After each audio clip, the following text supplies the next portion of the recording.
haven't talked baseball in about 2 weeks, like about 10 days, some shit like that, since the wild card round started.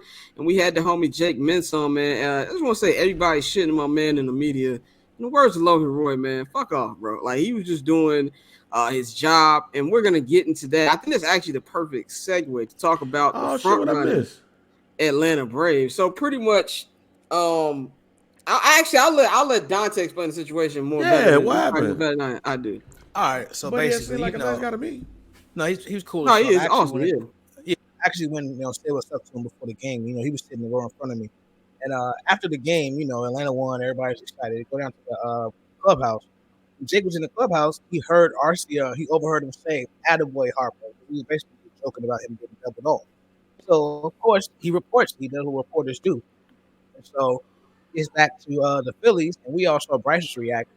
Even though one of the best players in the league don't need motivation, but it was bulletin board material, as they say. But it was actually like great throwback journalism, in my opinion, because one thing we want is we want the inside scoop of stuff that you didn't see, that you weren't there, and there was nothing that was off the record, and that's what's really frustrating about it, because once you go in the clubhouse, the players know you're there, and everybody's talking about this on the record, off the record, sanctuary stuff.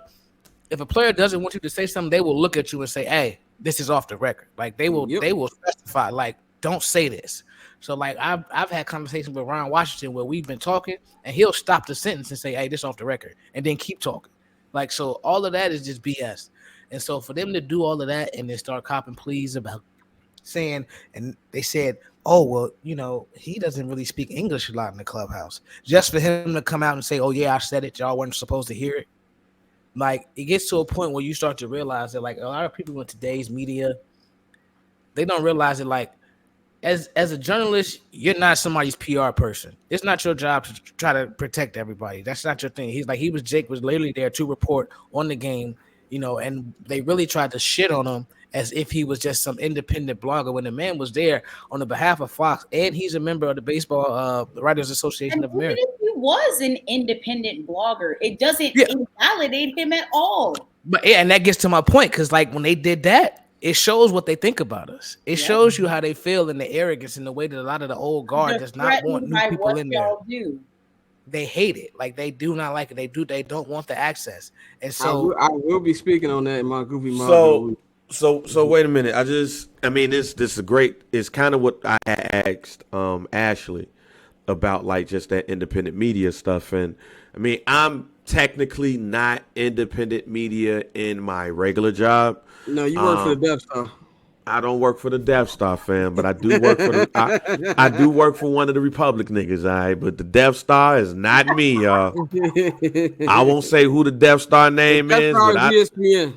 I don't work with ESPN. We ain't that big, but but we are the number one source of African American news and content in the world. So there we go. Said with that in his big ticket voice. By the way, but documentary is very good. But I'm more interested in this because of baseball.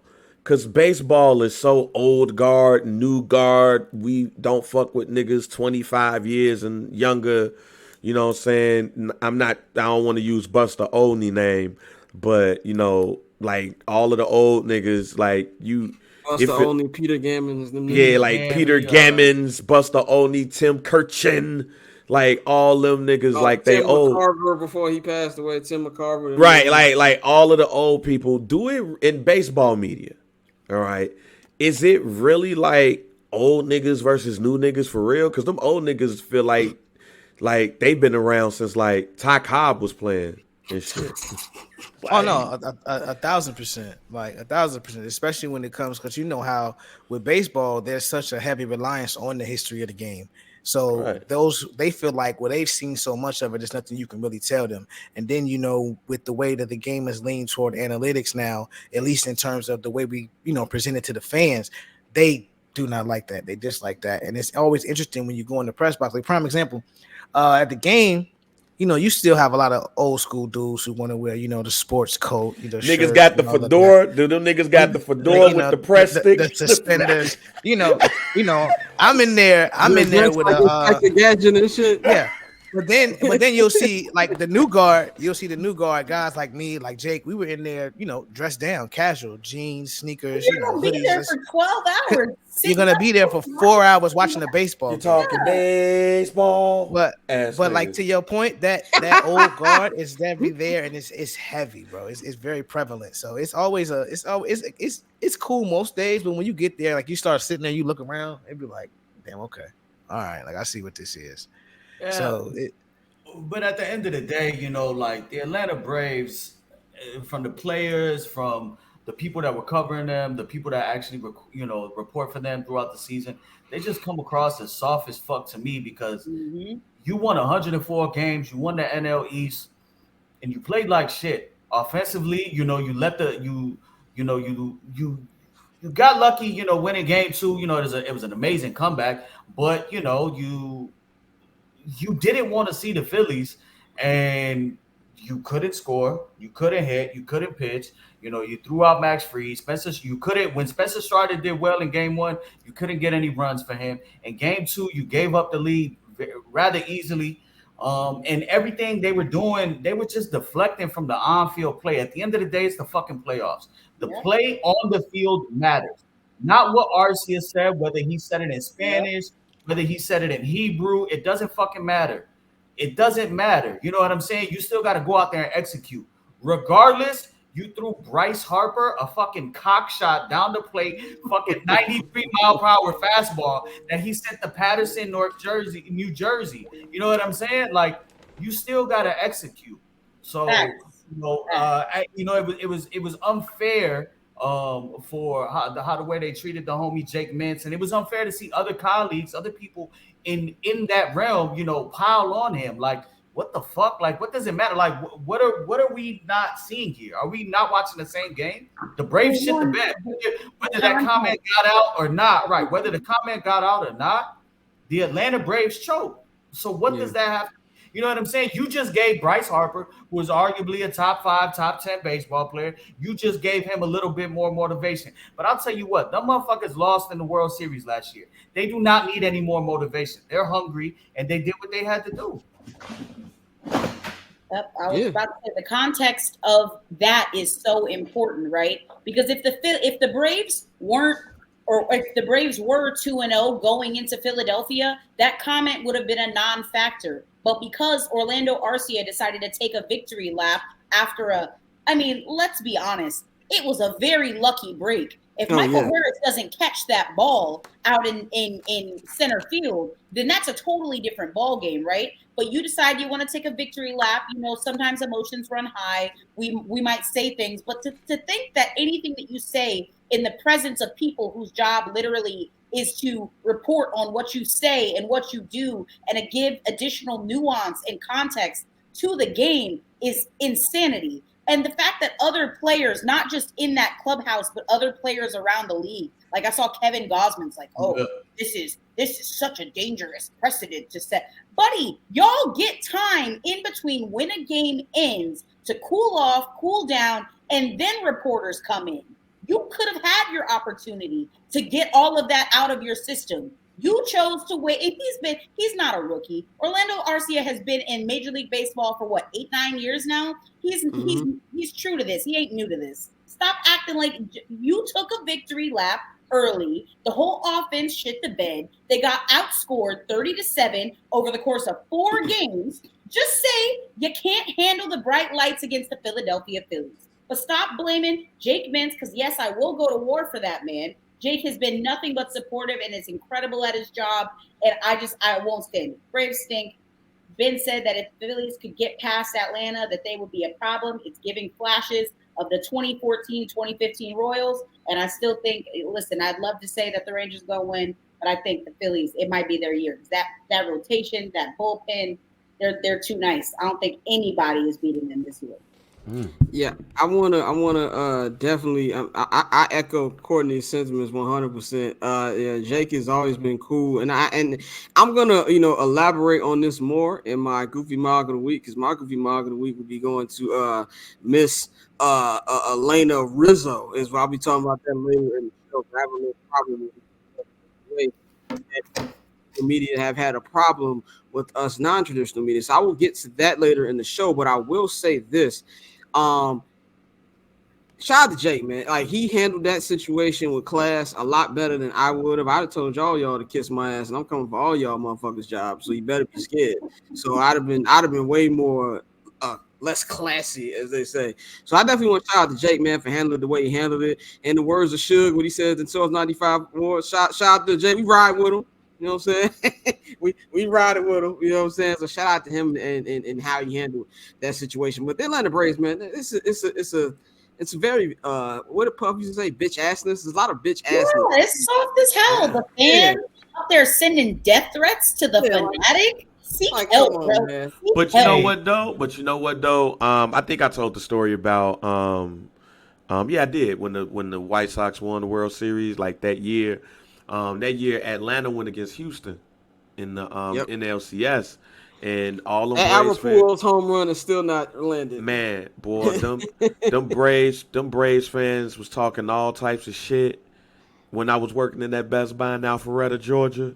But then when that shit got closed out, them niggas was crying. Look, the one thing I'll say about the Atlanta Braves, right? We seen this in the 90s. They were supposed to be the team of the 90s, but they only got one World Series out of that joint, and they choked all the rest of them. Didn't they win that World Series in like during the pandemic? No, it was the year after. No, the pandemic was the Los Angeles Mickeys, them and the Lakers. Yeah, you're right. But facing elimination after 1996, you're absolutely correct. But yeah, even that year that they won the World Series, they wasn't expected to win that shit. They end up like going on a hot streak. You know what I'm saying? After the All-Star break. And then it just carried over into the playoffs. The Atlanta Braves, as an organization, has never been able to handle the pressure of being the top dog. Because if that was the case, these niggas would be the Yankees right now. And they're not. Yeah, no, you have right, bro. 6 straight division titles, 6 straight playoffs. It's looking a lot like the 90s again, bro. A few decades later, it's a similar vibe going. And you talk about the core, but as a few people have been saying right now after this loss, you won about 206 games in 2 years and haven't made it out the DS. It might be time to make a change. It's like we look at the Dodgers who've won.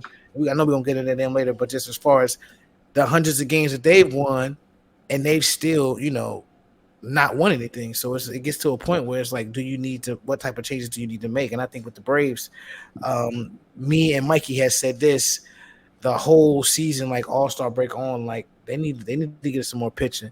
And like you can't even truly blame the pitching, but I still think that would have made a difference because you had Charlie Morton hurt his finger, so he couldn't go in Game 3. So Soroka never came back this season. They were banking on him to come back. So that was somewhere where I felt like they could have been more aggressive.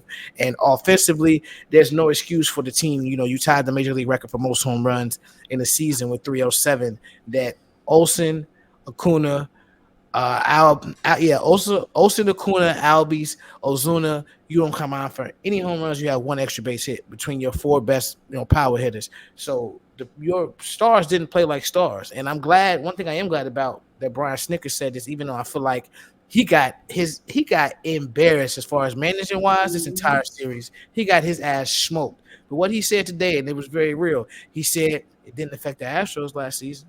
The Astros were the 1 seed. The Astros won 11-2 last year and won the World Series. So, I'm sorry, 10-2. But I'm not trying to hear that. The excuses are crazy, and I'm just glad he came out and said that. But it gets to a point, like you said, Bang, it's looking a lot like the 90s, bro, where you have these division championships, but when it comes to getting over that hill, everybody knew they didn't want to play Philadelphia, and once they got that matchup.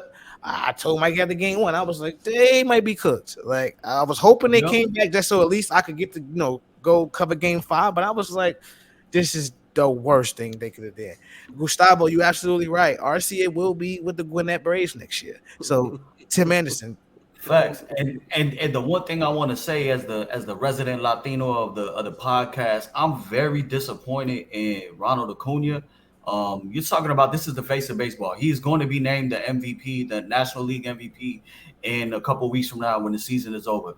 But you cannot face the music at the end of this series. You have to stand up and speak to the media. You have to stand up. and you know what I'm saying, and be that leader, you know. And I think Atlanta needs to, going into this free agency period, they need to look to grab, you know, Ronald Acuna is the face of that franchise.